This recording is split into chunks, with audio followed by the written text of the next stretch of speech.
설교를 하다 보면 이런 생각이 듭니다.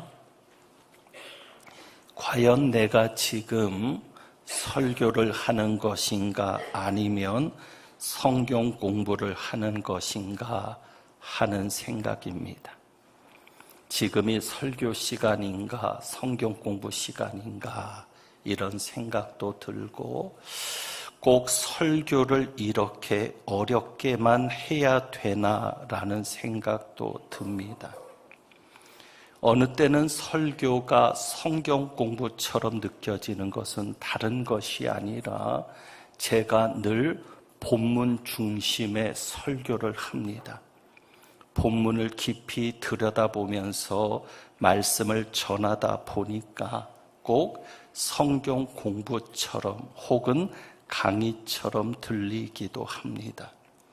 그런데 사실 이것은 굉장히 중요한 작업입니다.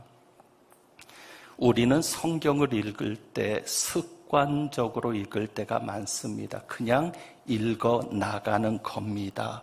그런데 성경은 하나님의 말씀이거든요. 어느 때는 한 장을 읽어도 세밀하게 보아야 될 필요가 있습니다. 많이 읽는 것보다는 어느 때는 짧게 그러나 굵게 깊이 읽을 필요가 있습니다. 어느 때는 한 단어를 통해서 혹은 한 구절을 통해서 정확하게 하나님의 의도가 드러날 수 있기 때문입니다. 그러니까 우리가 성경을 읽는 중요한 이유는 하나님께서 지금 이 성경을 통해서 나에게 무엇을 말씀하시는가, 하나님의 뜻, 하나님의 마음이 무엇인가를 발견하는 게 중요한데, 그러기 위해서 깊이 말씀을 들여다보아야 될 때가 있다는 것입니다. 오늘 본문도 마찬가지입니다. 오늘 이 본문은 우리에게 너무 익숙한 구절입니다. 주제가 뭐죠? 소금과 빛입니다. 소금과 빛, 혹은 빛과 소금. 우리가 이 말씀 너무나 잘 알죠. 그리고 교회 다니지 않는 세상 사람들도 이 빛과 소금에 대해서 잘 압니다. 성경에 나오는 이 빛과 소금에 대한 표현을 잘 알아서 세상 사람들도 자주 사용하는 표현입니다. 우리가 너무 잘 아니까 오늘 제가 성경을 봉독할 때 여러분은 이런 생각을 했을 겁니다. 그래, 오늘 설교의 주제는 빛과 소금이 되자, 혹은 성경 순서대로 소금과 빛이 되라라는 설교가 아니겠는가. 우리가 그저 습관적으로 기존에 보아왔던 대로 그렇게 받아들일 수 있습니다. 그런데 오늘 설교 제목이 좀 수상합니다. 오늘 말씀의 제목이 뭐죠? 숨지 마세요. 숨지 마세요. 도대체 이 소금과 빛에 대한 비유가 뭐길래 숨지 말라고 하는 설교 제목이 나올 수 있는가? 여러분이 생각하시게 될 겁니다. 그러니까 말씀을 자세히 읽어야 합니다. 13절 한번 볼까요? 13절. 소금과 빛이 되라라고 설교할 수 없는 이유가 13절에 보면 분명합니다. 자, 13절에 너희는 세상의 소금이니. 자, 소금이 되라라고 했습니까? 세상의 소금이라고 하셨습니까? 세상의 소금이다.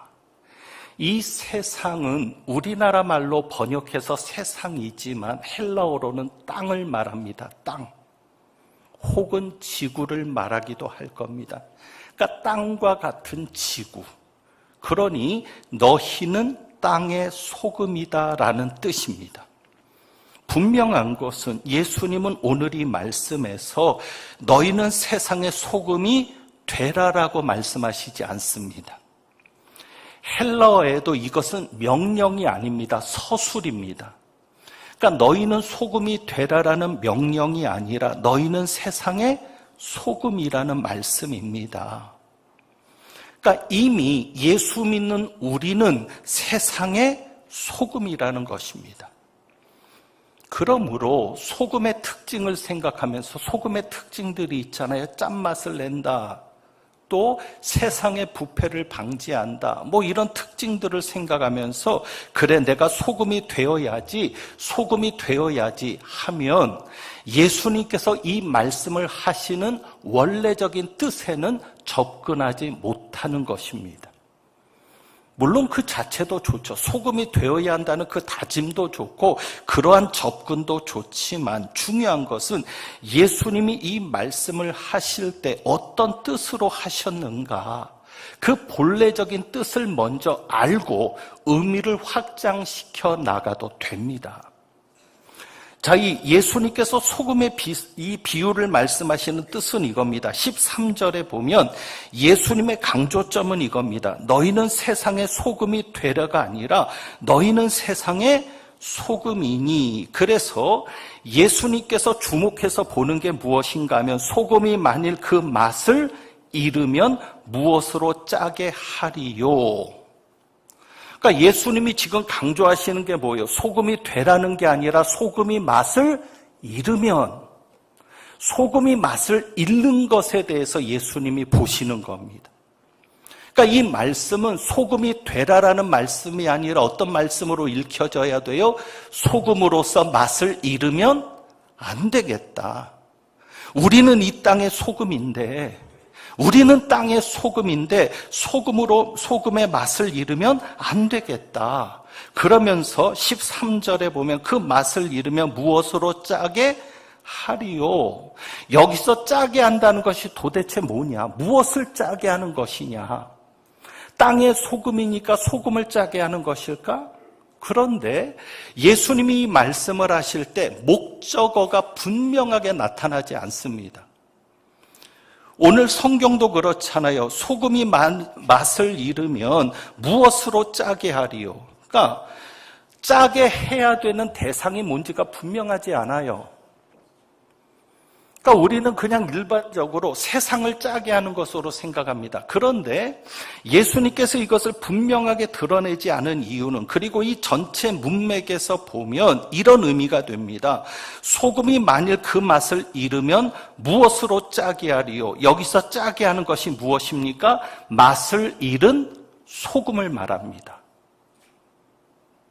소금이 맛을 잃으면 그 소금을 도대체 무엇으로 짜게 할 수 있겠느냐, 그 뜻이 되는 겁니다. 그래서 예수님이 여기서 말씀하시고자 하는 강조점은 너희가 소금인데 맛을 잃으면 안 된다. 한 번 맛을 잃으면 그 맛을 회복할 수 없다. 그러니 아무 쓸데가 없어서 밖에 버려져 사람에게 밟힐 뿐이다. 그러니까 예수님은 두 가지를 다 열어놓고 말씀하셨을지 모르겠습니다. 우리가 소금으로서 세상을 짜게 할 수도 있지만, 그러나 예수님이 먼저 보게 하시는 것은 뭐예요? 맛을 잃는 것이 강조점이거든요. 그러니까 한번 우리가 떨어지면, 은혜가 떨어지든 믿음이 떨어지든, 한번 우리가 그 맛을 잃어버리면 그것을 회복하기가 쉽습니까? 어렵습니까? 어렵습니다. 그러므로 예수님께서 여기에서 강조하시는 것은 뭐예요? 맛을 잃으면 회복하기가 어려우니 맛을 잃지 않도록 해라. 그러면 어떻게 해야 맛을 잃어버리는 것이 되나? 우리가 소금인데, 소금이 되는 사람만 소금이 아니라 이미 우리가 소금인데 어떻게 하면 그 맛을 잃지 않을까? 그것이 14절 말씀과 연결이 되는 겁니다. 그러니까 13절과 14절이 분리되는 게 아니에요. 14절도 마찬가지거든요. 자, 14절 보면 너희는 세상의 빛이 되라, 빛이라. 5분밖에 대답을 안 해서 다시 묻습니다. 이해가 안 되시는 것 같은데 성경을 자세히 보시라고요. 너희는 세상의 빛이 되라, 빛이라. 빛이라. 이미 우리는 세상의 빛이라는 겁니다. 여러분에게 빛이 되라는 말씀이 아니에요. 너희가 지금은 빛이 아닌데 빛이 되어야 한다라는 말씀이 아니라 이미 우리는 세상의 빛이라는 거예요. 예수님께서 세상의 빛이라고 말씀하시는 이유가 여기 있어요. 14절입니다. 그래서 14절에 예수님 이 말씀을 하시거든요. 산 위에 있는 동네가 숨겨지지 못할 것이요. 너희는 세상의 빛이라라고 하면서 왜 산 위에 있는 동네가 숨겨지지 못할 것을 말씀하시겠습니까? 여기서 말하는 동네는 그냥 몇십 호가 모여있는 산촌 마을이 아닙니다. 산촌 마을이면 산 위에 있어도 안 보일 수 있어요. 그런데 여기 말하는 동네는 헬라어로 폴리스입니다. 폴리스는 도시를 말합니다. 도시. 어쩌면 새로 진접 신도시가 개발이 되잖아요. 이 진접 신도시 같은 도시. 그러면 산 위에 그렇게 큰 도시들이 있으면 숨길 수 있어요, 없어요? 없어요. 그러니까 이것은 밤에만 숨겨지지 않는다는 얘기가 아니에요. 밤에 불을 켜면 당연히 드러나죠. 그런 의미가 아니라 낮에도 산에 있는 동네는 숨겨지지 못한다는 거예요. 그러니까 우리가 세상의 빛이니까 우리는 이 땅에 살아가면서 예수 믿는 사람임을 숨길 수 있어요, 없어요? 없어요. 바로 그 의미를 말씀하시는 거예요. 너희는 내 제자들 아니냐? 너희는 복 있는 자들 아니냐? 팔복을 말씀하시면서 너희는 복 있는 자들이니 이 세상을 살아가면서 너희의 존재를 숨길 수 없다는 것이죠. 크리스찬이 뭡니까? 그리스도인이 뭡니까? 예수님을 따르는 자들이거든요. 제자들을 말하는 말입니다. 그냥 교회 다니는 사람들은 처치맨이죠. 그리스도인이라고 하면 그리스도를 따르는 제자들을 말하는데 그리스도를 따르는 제자들은 세상 속에서 자신의 존재를 숨길 수 있어요, 없어요? 없어요. 산 위에 있는 동네가 숨겨지지 못하는 것처럼 너희의 존재도 숨길 수 없는 존재다. 그런데 문제는 이것을 숨기려고 하는 거죠. 어떻게 숨깁니까? 15절이죠. 15절에. 사람이 등불을 켜서 말 아래 두지 아니하고 등경 위에 두나니 이러므로 집안 모든 사람에게 비치느니라. 불을 숨기는 방법은 뭐예요? 감추는 것밖에 없어요. 그래서 사람이 등불을 켜서 말 아래 두지 아니하고, 말이 뭐죠? 타고 다니는 말을 얘기하는 게 아니죠? 곡식을 베어주는 돛박보다 더 큰 겁니다. 그러니까 말입니다. 돛박보다는 더 큰 것으로 등불을 덮어놓으면 숨겨지는 겁니다. 그런데 어떤 사람이 등불을 켜서 숨겨두려고 등불을 켜는 사람이 있느냐? 그러니까 등불은 어디에다 두는 거다? 등경 위에 두는 거다. 16절 말씀을 보면 이것이 분명하게 드러나는데, 자 16절. 이같이 너희 빛이 사람 앞에 비치게 하여. 하나님께서 성령의 영감으로 성경을 기록하셨는데 원본은 없습니다. 성경에는 원본이 없어요. 다 사본입니다. 원본은 분명 성령의 감동하심을 입은 자들이 썼습니다. 그 원본을 다 사본으로 베껴 썼는데 그것이 오늘날 전해지는 겁니다. 그리고 그것을 번역한 것이 번역본입니다. 우리나라 말 성경도 번역본입니다. 그런데 저는 믿는 것은 하나님이 이것을 번역하게 하실 때 성령께서 역사하신다. 그러니까 완전하게 다 성령이 역사하지 않지만 때로는 성령께서 역사하셔서 기가 막힌 번역들이 나오는 거예요. 자, 16절에 보면 우리가 이전에 가졌던 성경은 그냥 개역 성경이고 지금 가지고 있는 것은 개역 개정판입니다. 그러니까 이전에 개역 성경에는 이렇게 돼 있었어요. 16절을 보면 글자 하나가 달라요. 어떻게 다르냐면 이같이 너희 빛을 사람 앞에 비치게 하여, 이렇게 돼 있었거든요. 뭐가 다른 줄 아세요? 이해 못해도 그냥 이해되는 것처럼 고개만 한번 끄덕거려 주세요. 그래야 진도가 나가니까. 밥은 먹어야 할 것 아닙니까? 이같이 너희 빛을 사람 앞에 비치게 하여가 아니에요, 지금은. 그러니까 옛날 번역대로 하면은 우리가 빛을 비추는 것처럼 생각이 되거든요. 너희 빛을 사람 앞에 비치게 하여. 그런데 그것이 이번에 개정판에서는 너희 빛이 사람 앞에 비치게 하여 이렇게 되어 있습니다. 그러니까 이해는 이거죠. 뭐냐면, 자, 우리는 빛입니다. 빛이니까 이 세상의 빛도 코스모스거든요. 그러니까 땅은, 소금은 땅을 말하는데 그거를 세상으로 번역을 했고, 이 빛은 같은 세상이라는 말로 번역했지만 코스모스입니다. 그러니까 우주를 비추는 빛이죠. 대표적으로 뭐가 있어요? 해가 있고 달이 있고 별이 있죠. 그런데 이 해, 달, 별의 존재는 감출 수 있어요? 없어요? 없어요. 반드시 드러나게 돼 있다는 거죠. 지금 예수님이 빛을 말하신 이유가 그겁니다. 그러니까 산 위에 있는 동네가 드러나는 것처럼 우리가 세상의 빛으로서 드러날 수밖에 없는 존재로 살아가는데, 이같이 너희 빛을 사람 앞에 비치게 해야 되는데, 너희 빛이 사람 앞에 비치게 돼야 되는데, 문제는 어떻게 하고 있다? 너희가 빛을 덮고 있다. 그러지 말아라. 그러니까 예수님께서 지금 말씀하시는 것은 뭐냐면 숨지 말라는 거예요. 세상 속에서 너희가 예수 그리스도인인 것을 드러내라는 거예요. 너희는 이미 소금인데, 너희는 이미 빛인데 왜 세상 속에서 드러내지 않고 숨으려고 하느냐? 숨지 말아라. 간단하게 이런 얘기를 들어볼까요? 우리 예수 믿는 사람들은 식사하기 전에 식사기도를 하고 밥을 먹습니다. 그런데 집에서는 식사기도를 하는데 밖에 나가서는 안 합니다. 왜요? 내가 예수 믿는 사람처럼 보이고 싶지 않은 거예요.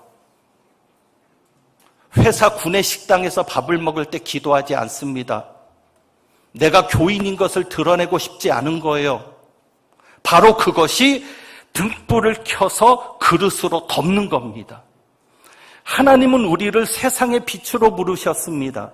우리에게 예수 그리스도로 인한 빛을, 등불을 켜셨습니다. 그러면 우리는 그냥 살기만 해도 우리의 존재가 드러내도록 하나님이 역사하시는데, 문제는 우리가 그걸 자꾸 감추는 거예요. 예수 믿는 자임을 보이기 싫은 거죠. 교회 다니는 사람인 것을 드러내기 싫은 거죠. 바로 그것이 빛을 비추지 않는 것이고, 바로 그렇게 숨는 것이 소금인데 맛을 잃은 자로 살아가는 겁니다. 하지만 우리가 숨는 것에 대해서 책망할 수가 없어요. 왜? 숨는 이유가 있거든요. 왜 우리가 세상에서 당당하게 내가 교회 다닌다고 밝히지를 못하고 살아갈까요? 왜 교회를 나오면서도 당당하게 성경책을 들고 나오는 것이 아니라 숨기면서 나와야 할까요? 왜 우리 집 앞에 교패를 당당히 붙이지 못하고 우리 집은 교회 안 다니는 집인 것처럼 그렇게 위장하며 살아가게 될까요? 그것은 이유가 있습니다. 10절입니다. 10절에 보면, 그래서 예수님 이 말씀을 하시거든요. 팔복을 말씀하시는데 10절에 보면 의를 위하여 박해를 받은 자는 복이 있나니 하면서 의를 위하여 박해를 받는 것을 얘기합니다. 의를 위하여 박해를 받는 게 뭐예요? 예수님 때문에 박해를 받는 거예요. 그게 11절입니다. 나로 말미암아 너희를 욕하고 박해하고 거짓으로 너희를 거슬러 모든 악한 말을 할 때는 너희에게 복이 있나니 기뻐하고 즐거워하라. 하늘에서 너희의 상이 큼이라. 너희 전에 있던 선지자들도 이같이 박해하였느니라. 그러니까 의를 위하여 박해를 받은 자는, 옛날 성경에는 핍박을 받은 자는이죠. 의를 위하여 핍박을 받은 자는 복이 있다라고 얘기하시고, 그리고 전에 있던 선지자들도 이같이 박해했다고, 핍박을 받았다고 얘기하시면서 너희는 세상의 소금이니 너희는 세상의 빛이라라고 말씀하시거든요. 그러니까 우리가 세상의 소금으로서, 세상의 빛으로서 우리가 예수 믿는 자임을 드러내고 살면 반드시 따라오는 게 있다. 뭐가 있다? 박해가 있다. 핍박이 있다. 사람들이 박해가 있고 핍박이 있으니까, 예수 믿는 자임을 드러내고 살면은 손해가 있으니까 감추고 사는 거거든요. 그러니까 예수님 지금 그 말씀을 하시는 거예요. 팔복을 얘기하신 다음에 바로 말씀하시는 이유는 너희가 이렇게 팔복을 가진 복이 있는 자인데, 그런데 그 박해 때문에, 핍박 때문에 소금으로서 맛을 잃어버리고 소금이 아닌 것처럼 살고, 그 박해와 핍박 때문에 비치면서도 빛을 가리며 산다는 것이죠. 여러분, 예수를 믿으면 세상에서 핍박이 있습니다. 제가 목사지만 여러분의 그 어려운 삶을 모르는 것은 아닙니다. 어느 때는 제가 목사인 것에 감사하는 이유가 그것도 있죠. 하나님, 그래도 저는 목사니까 그래도 편안하게 믿음 생활할 수 있으니 감사합니다. 하지만 여러분이 세상에서 그리스도인으로 사는 것이 얼마나 힘든 줄 압니다. 핍박도 있고요, 손해도 있습니다. 불이익도 당하겠죠. 그렇지만 두려워하지 말아야 합니다. 그래도 여러분이 소금이고, 그래도 여러분이 빛이니 여러분의 존재를 드러내며 살아야 합니다. 오늘 예수님께서 의를 위하여 박해를 받은 자는 복이 있다니 천국이 그들의 것임이라고 말씀하셨는데, 여러분, 우리가 세상은 갖지 못했어도 천국은 가져봐야 하지 않겠습니까? 이 땅에서 여러분이 세상은 소유하지 못했어도 천국은 가져봐야 하지 않겠습니까? 여러분이 소금이고 빛인 것을 드러내면 하늘에서 너희의 상이 큼이라. 이 땅에서 소금으로 살고 빛으로 사는 것이 우리가 예수 믿는 자이고 하나님의 백성이고 하나님의 자녀인 것을 드러내며 사는 것이 핍박이고 어려움이지만, 그렇게 살아갈 때 하늘에서, 땅에서는 어떨지 몰라도 하늘에서 너희의 상이 큼이라. 하늘에서 주시는 큰 상을 바라보며 살아가야 되지 않겠습니까? 세상은 절대 우리 편이 아닙니다. 이번에도 보면서 답답한 것이 있습니다. 이번에 퀴어 축제가 있었죠.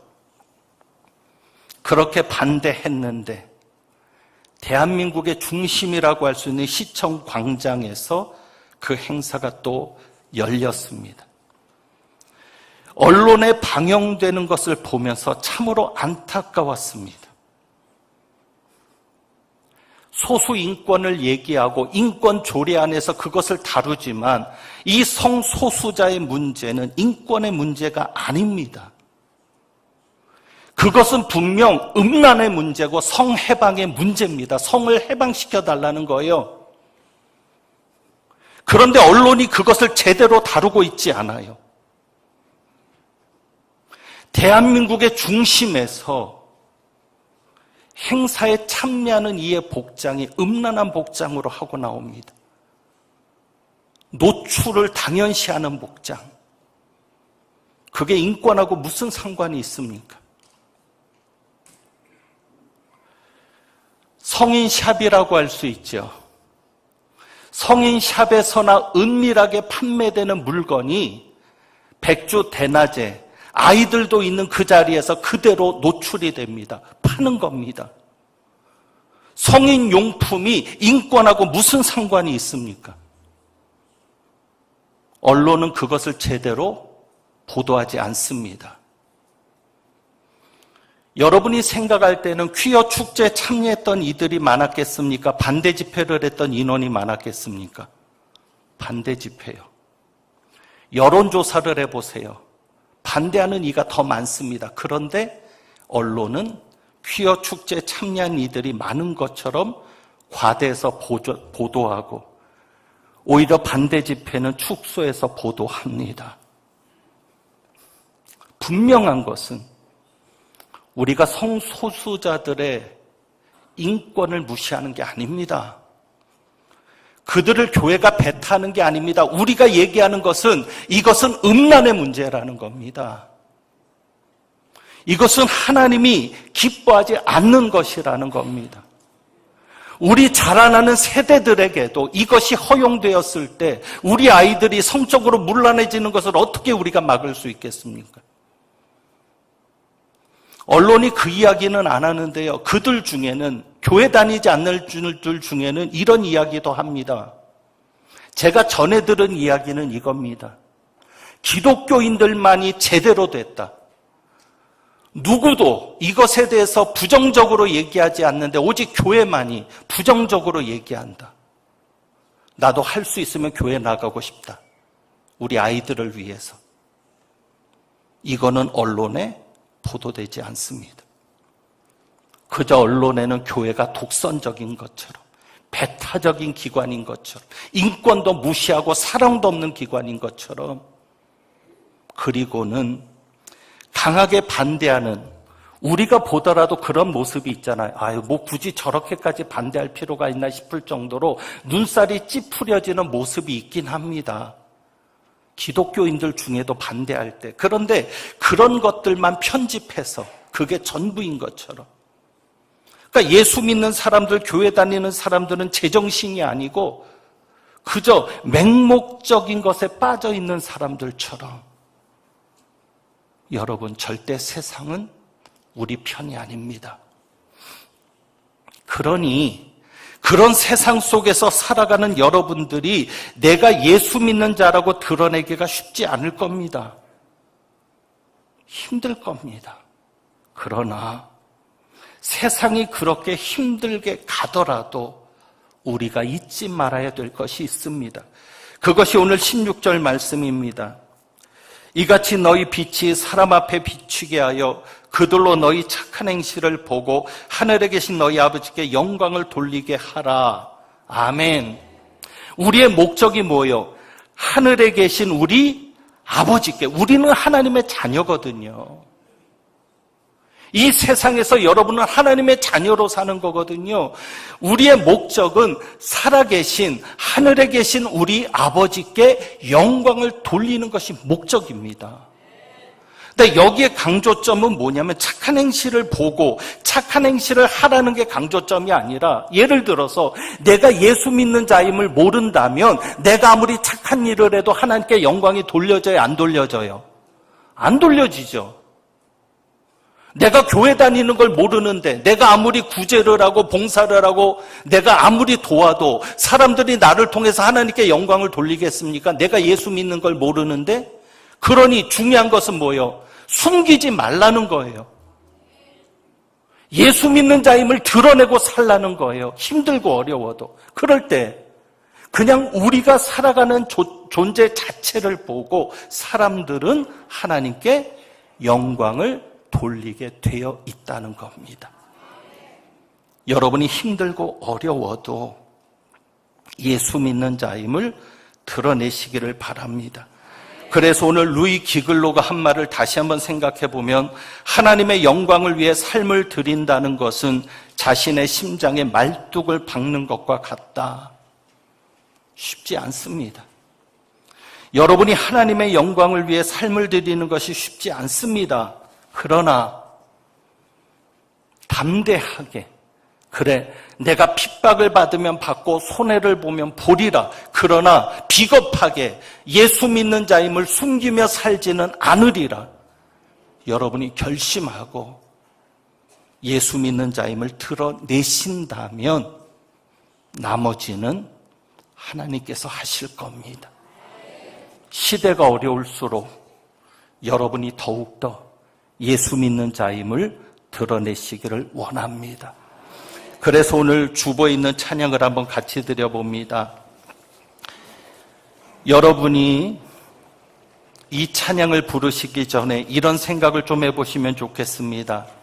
나는 그리스도인으로서, 하나님의 자녀요 하나님의 백성으로서 사람들에게 보여줄 그리스도인의 모습이 있는가?